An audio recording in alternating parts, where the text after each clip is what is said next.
Hello, this is Priestess Kelvin of the EOC. Today I'll be talking about Genesis, the Sumerian story. Genesis 1:26. And God said, "Let us make man in our image, after our likeness." Anak, short for Anunnaki, of whom the Nephilim were direct descendants, the sons of God. The brothers Enlil and Enki, sons of Anu, were key figures in the development of mankind throughout history. Deuteronomy 9:2. A people great and tall, the sons of the Anakim, whom thou knowest, and of whom thou hast heard say, who can stand before the sons of Anak? The following is told from the point of view of Enlil. Enki, though brilliant, was a spoilt child, jealous of his brother Enlil, and wanting a kingdom of his own. When Nibiru was faced with the crisis of the loss of the atmosphere, the Anunnaki decided to mine gold here to reseed their atmosphere.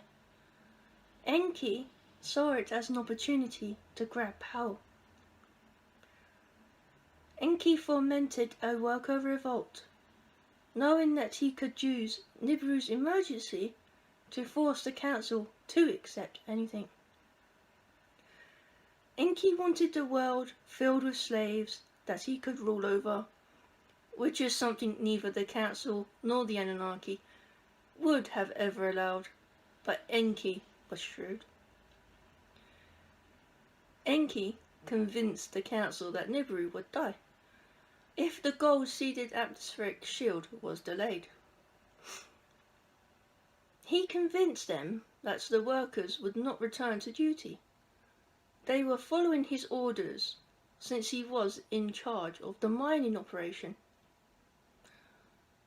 He convinced the council that the only solution was to create a non-sentient species out of the highest order of ape available to do the labour, but make them incapable of reproduction, so they would naturally die off. Genesis 6:4. The Nephilim were in the earth in those days, and also after that, when the sons of God came unto the daughters of men, and they bare children to them. The same were the mighty men that were of old, the men of renown. The council saw no alternative, so they reluctantly and conditionally agreed. They allowed Enki to carry out the plan, but Enki pulled a fast one. He gave the new species the ability to breed because Enki wanted a permanent stock of slaves for his planned kingdom. Enki went even further and didn't just manipulate the ape's DNA, but he actually infused Anunnaki DNA into the mix. This could give him slaves that he would also find attractive and acceptable to be in the company of. Enki did this both in the laboratory and also by allowing his loyal striking workers to inseminate the females he created, which led to the Nephilim. When Lord Anu and his son Lord Enlil learned of this treachery, Enlil was sent to Earth to correct his brother's sin against the universe. The Anunnaki have very strong moral code. Enlil, Rael, took over on Earth and brought Enki to justice, but it was too late. Enki had created several abominable and potentially dangerous seed lines, all without an Anunnaki spirit and without Anunnaki morals and virtues. These were savage slaves that resembled the Anunnaki, but were violent beasts.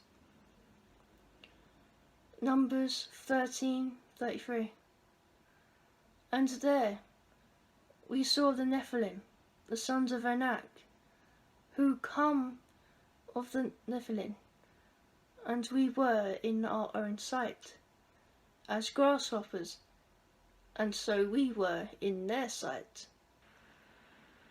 The council decided that such an abomination must never be allowed to progress, because they would be a cancerous infestation to the universe and a danger to any other species they encountered. But, because of Anunnaki morals, the genocide of a related race was nearly unthinkable.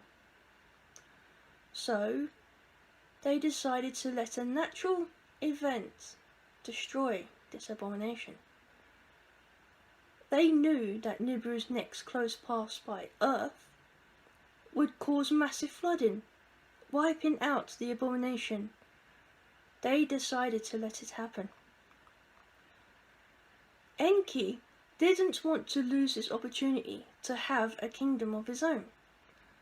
So, he went against the orders of the council and protected segments of his created beings from the flood. When the council learned of this, they were livid, and Enki paid a price for his treachery. But this left a growing species that was still as dangerous as ever. Enki was forced to return to Earth after each death to guide and teach his creation. Moses, being one of his most famous incarnations, giving the law to his people.